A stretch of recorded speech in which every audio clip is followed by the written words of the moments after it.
Welcome back to What Arty Noobs with General Disturbance. This is the T26E5 Patriot. It's a Tier 8 American premium heavy tank. It's located on the north spawn of mines and it's under the command of pitro123. Well, he's got 2 marks of excellence on the barrel of the gun, so he obviously knows how to drive this thing and get the most out of it. It is basically an upgraded version of the Pershing, and it came about because the Americans saw how well the Sherman Jumbo did, and that was an up-armoured version of the M4, and they thought, well, maybe we can do the same thing to the Pershing and make it much more powerful. Oh, brilliant first shot! He hit that Type 64 for 233. Now he's got a 90mm gun capable of 240 alpha. It's not much on the alpha, but it does have a lot of capability, and yes, he just punched a hole through that Alpine Tiger. And he's bounced another round from a Firefly off in the distance. We just saw an IKV-65-2 go through, and he's bounced around from the Alpine Tiger. Okay, there's the Firefly. Yeah, he's knocking on the door, but I think he's suddenly realised, yeah, he's not going to penetrate through the armour of a Patriot. It's just far too strong. And it looks like the IKV-65-2 moved forward, and that definitely hit the IKV. No doubt about that. And I think he pulled back. Yeah, that he did pull back. He obviously took a big round, and we've been damaged in the rangefinder by the Lurvas, so we probably do need to pull back a bit. Now the gun depression is 10 degrees, and that means that you can hit enemy tanks which have lesser gun depression over ridgelines with fairly good ease. Now this tank does have a fairly good standard pen. It's got a very thick mantlet, so it blocks the shot. You can see some of the rounds actually did hit his mantlets. I think you can see that. Yeah, they bounced off the mantlet. Oh, he just put a round into the KV-2 and bounced around from him. I'm not sure which round that was fired by the KV-2, but he certainly did block it for 910, I think it was. Hasn't been recorded, but it did seem to be 910. I think that may have been probably an HE round. Okay, he's decided not to go out through the opening there. He's probably going to pop round this corner and try and attack the enemy who are trying to come up on the hill. And there's the Lurva. Now there is a cupola on that vehicle you can hit. And yes, he does get a shell through the roof, but unfortunately he took a round in the gun. Now he's got to be careful because that list keeps popping out to take a shot. And if he fires at the same time the list moves forward, he could end up getting a shot into his teammate. Okay, there's the Lurva again. Didn't get that one through the roof of the vehicle.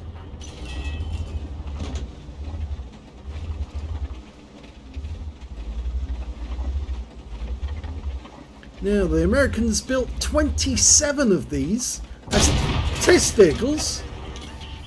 They took the T26E3 and they modified it extensively, putting on extra armour, 8 inches of extra armour, and they also put that, as I said, thicker mantlets, new equilibrators, I can hardly ever pronounce that word, equilibrators for the gun to make it, to take the recoil of the 90mm.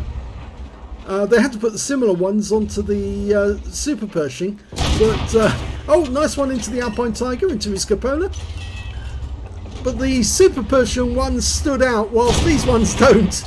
And he blocked another shot from the Lurva's 105mm gun, and he's going to go for again. It is a very accurate gun, this one. Trying to get it through the frontal armour.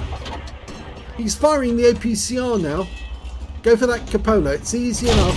Accurate gun. He did get a ricochet, but the Alpine Tiger went down eventually to the TNH 105-1000. He's got 2k of damage, or 2,100 so far, and I think he wants a lot more, and the only way he's going to get it is if he gets pretty aggressive. So he's got a Tiger P now. He hits one into the track, it pens, but it doesn't immobilize the guy, and now the Tiger P's seen us, but he's just bouncing his rounds off. He's not getting anywhere. So we'll just keep immobilizing him. Oh, he did get one into us, and that was an armor piercing. And he's not going anywhere for the moment. Oh, he hit our tracks. Okay, well, we'll just put him out of the game. Back to the garage. Okay, the Panther's come up for a go. Now, he'll easily penetrate a Panther. No trouble at all. With this 90mm, he's a match for Tiger tanks. Let alone Panthers.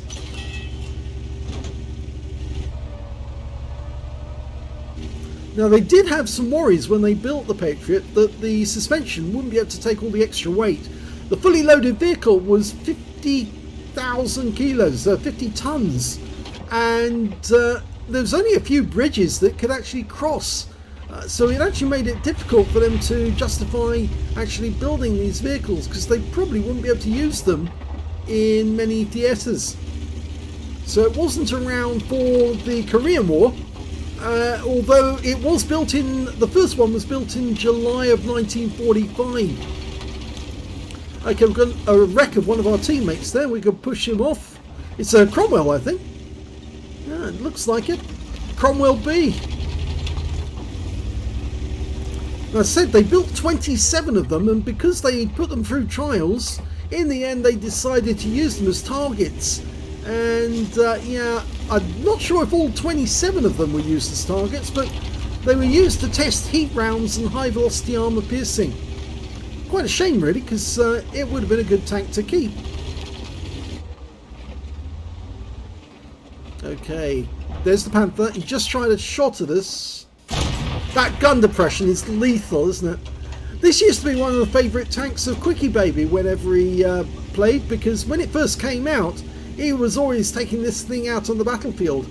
One of the best things about it is the really fast reload rate. It's 6.9 seconds by the book, and you can see that Pitro's managed to get it down to 5.72, and although it's got a fairly low DPM, because of course the low alpha of the gun, it's just one of those tanks that's so accurate. It's able to puncture the cupolas of enemy tanks with very accurate shots, and taken snapshots as well, so you could just poke out on a ridge, not on a ridge line, but on a corner, snap around into the enemy's cupola, and then pull back before they could return fire. And of course, being a premium vehicle meant that you could earn extra XP and credits for your crew. In fact, they've got two versions of this tank, the Patriot version with the paint job, and of course the other one is the standard version with just the standard camo, and that's the version I favour, because most enemy tanks that you come across, they see the Patriot colour scheme and they obviously treat you different, but if they see the standard camo, they don't treat you different. They think you're just an ordinary tank, and of course then they realise suddenly when they start getting hit, no, you're not an ordinary tank, you're actually quite a lethal heavy tank. Well, Pitro's having difficulty trying to find new targets, but he's already up to 4,000 hit points now. They're one tank down on the enemy, and potentially he has got a high caliber, which means obviously he's got 20% of the enemy hit pool. Oh, there we go. Nice, you see how accurate that gun is? He's only aiming for the bit that's visible, and he easily goes through the Panther. Makes him a one shot, and he's out the game, taken out by the KV-2. So that's kill steal by the KV-2, I think. Oh, we got a target, and he's got a cupola. Okay, IS-2s are very easy to kill in this tank, and of course IS-2s would have been the main target of this tank if they had ever met in battle. If the Soviets had ever crossed the German border and gone into Europe, and this tank had actually been manufactured in production lines, then that's what, of course, what they would have taken out. There weren't that many Pershings in Europe during the war. There were a few, but yes, this would have been a very special one. Now, aim next to the gun, not the mantlet, but the flat part on the right of the gun. Well, he got that one in as well, and that's another high roll. Remember 240 Alpha. Okay, that ISU is hiding on the corner, which is no good for him because he hasn't got the gun arc to engage us. Oh, yes, he did engage us, but he only hits us in the tracks. And now we're going to kill him. 2 rounds because he's reloading, remember. We can get 2 rounds into him for every one he fires. Oh, well, that one went in, but it didn't kill him, so this round will have to do. That's it. Okay, the IS-2's decided to come up behind him. Bad move, Mr. IS-2. Yeah, he does clobber us with a 122mm round. But remember, we reload faster than he does, and now we've got a wreck to fight behind. And yeah, we're pumping rounds into him. I just wish some of our teammates could come and start shooting the IS-2 in the rear. Unfortunately, Dickomax is sitting back at the cap, not actually doing anything. Oh, he's finally woken up! He's woken up, he's coming. Okay, well, Pitro's going to go around the corner and see if he can shoot the IS-2 from a different angle. There he is. Hello, Mr. IS-2. Well, 10 degrees of gun depression isn't going to work if he's actually sitting here, but yeah. Oh, we didn't get him. In fact, actually, yeah, we lost our commander there. But there we go. 1 into his rear for 232. Now we can punish him by pumping the rounds in, and he's gone. So that's how many kills? 3 kills so far. And there goes the P43 Beers, taken out by the Dickomax. So he actually moved away from the cap area and he got a kill. Good for him. Okay, T34-2 GFT, seen in distance. He's a 1-shot and he's gone. Okay, there's no enemies left. It's a win. Here's the end of battle stats, and that was an ace tanker game for pitro123 and the T26E5 Patriot, the upgraded Pershing. He managed to get a shellproof for blocking more damage than the hit points of his own vehicle, a duelist for taking down 2 tanks who damaged him, a fire effect for doing more damage than the hit points of his own vehicle, and a bruiser medal for getting at least 5 critical hits. He got 12 in total. He got the high caliber because he dealt the most damage in the game overall, a steel wall for blocking the most damage in the game overall, and finally he got a Confederate for hitting more of the enemy than anyone else on his team. That's a hell of a show. His win rate from the battle, 12,799. That's very, very good indeed. Super Unicum and a lot more. Let's have a look at the team score. Well, there you go. 6,587 hit points of damage with a 90mm gun. Yes, it really is lethal. That gun, despite the fact that it doesn't have a very high caliber, it's just a fire rate. It's so fast. If an enemy tank fires a 122mm at you, you fire 2 90mm rounds back at him in the time it takes him to reload. The second highest damage in the game went to the IS-2 with 2,665, and the third highest damage was their ISU-152, who got 1,974. When it came to kills, it was the ISU-152 did the best. He got 4 kills in the game. We can see that Pitro managed to get 3, so did our ISU-152, did survive the game, and our KV-2, he got 3 kills as well. When it came to base XP, it's Pitro. Yes, he got 1,772, 822 went to the KV-2, 751 went to the ISU-152. He fired 44 rounds in that game, 34 direct hits and 30 penetrations. Damage of 6,587 hit points, of which 403 were at more than 300 meters. 15 hits received, only 3 of which actually penetrated. 12 non-penetrations. Just goes to show how tough the armor was. Right at the start of the game, that Firefly kept firing rounds and just kept bouncing off. 17 pounder is not enough to get through 8 inches of armor on the front of a Patriot's turret. And 2,775 hit points of damage blocked by armor. Yes, he was racking up the damage blocked.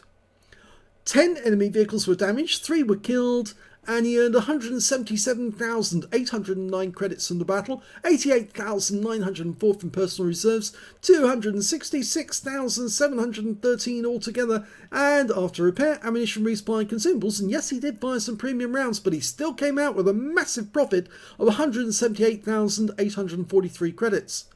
2,658 XP, 266 for this being a premium vehicle, took away 2,924 experience points altogether. Yes, even though it's been a while since you've seen Quickie Baby drive one of these, he actually does do rather well in them. And back when they first came out, he was driving them all the time because he absolutely adored it. It is a very good credit turn, as you saw in this battle. This battle only lasted 11 minutes, but it generated nearly $250,000 in total. But after ammunition and everything, it came out as 178,000. So you can see you can earn a lot of credits in this tier 8 premium, and it's a lot of fun because remember, every shell the enemy 122mm gun fires at you, you fire 2 rounds back at him, and invariably if you get an average roll, that's going to be 480 hit points to his 390, and that's really going to annoy him after a while, especially when you keep getting those accurate shots into the cupola of his turret, and he just can't return the same accuracy. And even if he does hit the top of your turret, he's very unlikely to penetrate because it's very difficult to get a round into the surface where it would actually go through and overmatch. Anyway, I hope you enjoyed that battle. If you did, please give this video a like. Do subscribe to our channel. Leave a little comment down below because it feeds the algorithm.